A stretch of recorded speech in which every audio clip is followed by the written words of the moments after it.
வணக்கம் ஜோதிட நண்பர்களே.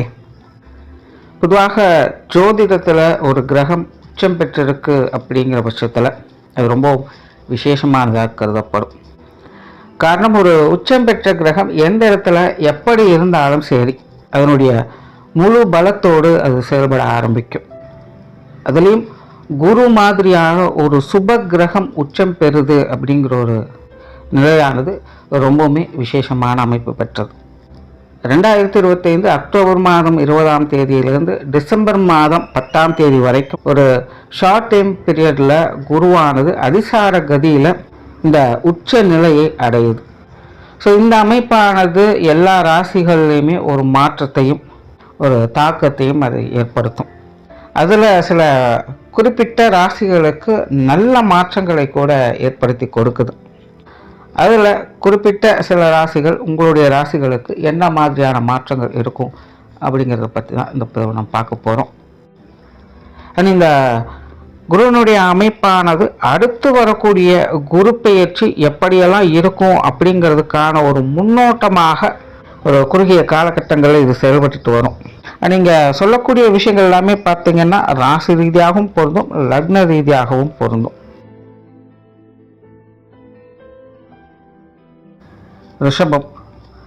ரிஷபத்திற்கு இந்த அமைப்பானது ராசிக்கு 3ஆம் இடத்திலிருந்து செயல்பட்டு வரும். அந்த ரிஷபத்தை பொறுத்த வரைக்கும் குருவானவர் அஷ்டமஸ்தானத்திற்கும் லாபஸ்தானத்திற்கும் அதிபதியாக வரக்கூடிய அவங்க 3ஆம் இடத்துல உச்சம் பெறாங்க. அப்படிங்கும்பொழுது இது ஒரு விபரீத யோகா அமைப்புகளில் தான் செயல்பட்டு வரும். அதாவது குருனுடைய அமைப்பை பொறுத்த வரைக்கும் ரிஷபத்திற்கு எப்போவுமே பெருசாக நன்மைகள் அப்படின்னு சொல்கிறதுக்கு எதுவுமே இருக்காது. ஆனால் எல்லாம் நன்மைக்கு அப்படிங்கிற நிலைகள், எல்லாம் நன்மையில் போய் முடியும் அப்படிங்கிற நிலைகள் அது செயல்பட்டுக்கிட்டே இருக்கும். அப்போ குரு 3ஆம் இடத்துல உச்சம் பெறாங்க அப்படிங்கிறது இந்த அமைப்பானது இன்னும் வீரியத்தோடு உங்களுக்கு செயல்பட்டுட்டு இருக்கும்.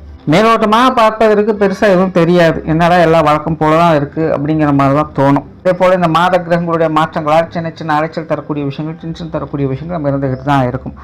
ஆனால் எதற்கும் கவலைப்பட வேண்டியது இருக்காது, எதற்கும் டென்ஷன் ஆக வேண்டிய அவசியம் இருக்காது. முடிவுகள் உங்களுக்கு ஏற்ற வகையில் நற்பலன்களை கொடுத்துட்டு தான் போகும். உழைப்புக்கேற்ற ஊதியம் அப்படிங்கிறத இந்த காலகட்டங்களில் கண்கூடாக பார்க்க முடியும். கஷ்டப்பட்டது வீண் போகலை, நம்பினது கைவிடலை அப்படிங்கிற ஒரு மன திருப்தியோடு செயல்படக்கூடிய ஒரு காலகட்டமாக இது அமையும். ஏதோ ஒரு வகையில் அவங்களுக்கு உண்டான விஷயங்கள், காரியங்கள் அவங்கவுங்க வயது நிலைக்கேற்ப அவங்களுக்கு கண்டிப்பாக வந்து அடைந்தே தீரும். ஆனால் நம்ம நினச்ச மாதிரியே காரியங்கள் நடக்குமா அப்படிங்கிறது கேள்விக்குறி தான். நாம் ஒன்று நினைக்க தெய்வம் ஒன்று நினைக்குதுன்னு சொல்லுவாங்க. அந்த மாதிரி தான் காரியங்கள் எப்படி நடக்குது அப்படிங்கிறத பற்றி இப்போதைக்கு யோசனை பண்ண வேண்டிய அவசியம் இருக்காது.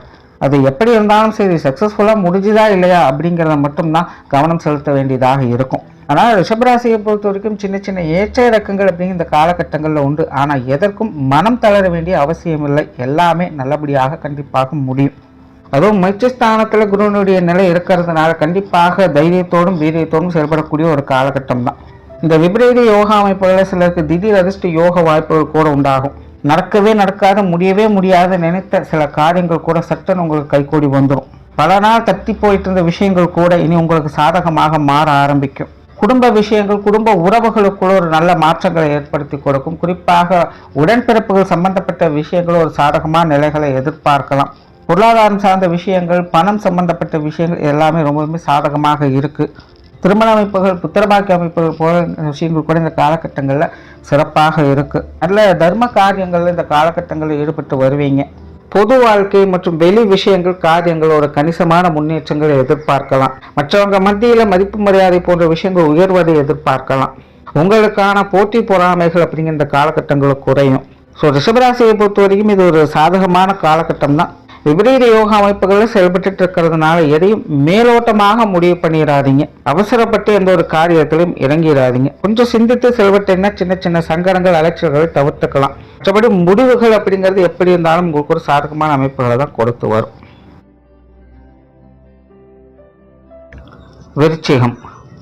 விருச்சிகத்துக்கு ராசிக்கு 9ஆம் இடத்துல இந்த குருநிலை சஞ்சாரமான செயல்பட்டு வரும். இப்போ 9ஆம் இடத்துல குரு சஞ்சாரம் ஏற்படுது அப்படிங்கும்போது அங்கே ஆன்மீக பலம் என்பது ஏற்படும்.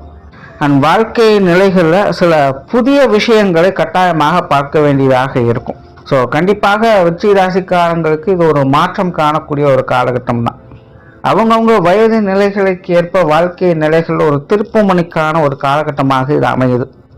அது அடுத்த வருடம் ஜூன் மாதமானது குரு பெயர்ச்சி அப்படிங்கிறது இருக்கு. ஸோ அது விருச்சிக ராசிக்காரங்களுக்கு வாழ்க்கை நிலை அப்படிங்கிறது அடுத்த நிலைக்கு எடுத்து செல்லப்படும். இப்போ இருக்கக்கூடிய நிலைகள்லாம் உங்களுக்கு அப்போ எதுவுமே இருக்காது.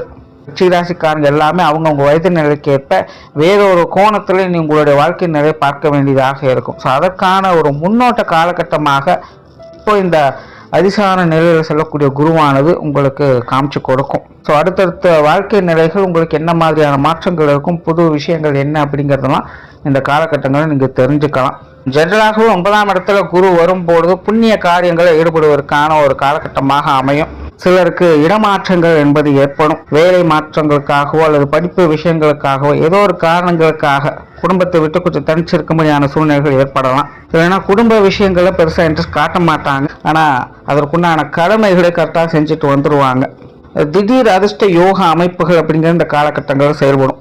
அதாவது எந்த ஜென்மத்தில் நம்ம செஞ்ச புண்ணியமோ இப்போதைக்கு நமக்கு இப்படி ஒரு விஷயங்கள் அமைஞ்சிருக்கு அப்படின்னு நம்ம சில நேரங்கள் நினைப்போம் இல்லையா, அப்படிப்பட்ட விஷயங்கள் காரியங்களை இந்த காலகட்டங்களில் எதிர்பார்க்க முடியும். குடும்பங்களில் சுப விசேஷங்கள் காரியங்கள் ஏற்படும். திருமண அமைப்புகள் புத்திரபாக்கிய அமைப்புகள் ரொம்பவுமே சிறப்பாக இருக்குது. நிறைய பேருக்கு இந்த காலகட்டங்களில் காதல் திருமணங்கள் கூட கைகூடும். குடும்ப உறவுகளுக்குள்ள ஒரு இணக்கமான சூழ்நிலைகள் உண்டாகும்.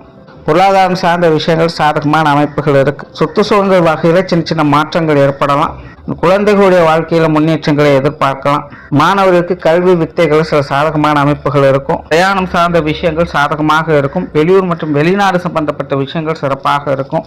போட்டி பொறாமைகள் குறைய ஆரம்பிக்கும். உற்றார உறவினர்கள் நண்பர்கள் மூலமாக ஒரு இணக்கமான சூழ்நிலைகளை எதிர்பார்க்கலாம். இதுக்கு முன்னாடி என்னதான் குற்றம் குறை சொன்னவங்களாக இருந்தாலும் இப்பெல்லாம் கொஞ்சம் காலத்துக்கு ஒதுங்கி தான் இருப்பாங்க.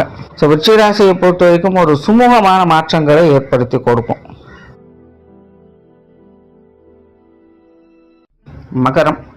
மகர ராசிக்கு 10ஆம் இடத்துல அந்த குருனுடைய சஞ்சாரம் இருக்கு. பொதுவாக சப்தமஸ்தானத்துல குருனுடைய சஞ்சாரம் அப்படிங்கிற நல்ல விஷயங்களை தான் கொடுக்கும்.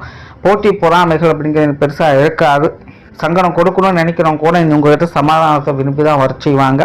இது வரைக்கும் வாழ்க்கையிலேருந்து வந்த தடை தாமதங்கள் அப்படிங்கிறதெல்லாம் எனக்கு பெருசாக இருக்காது. எல்லாமே துரிதமாக செயல்பட ஆரம்பிக்கும்.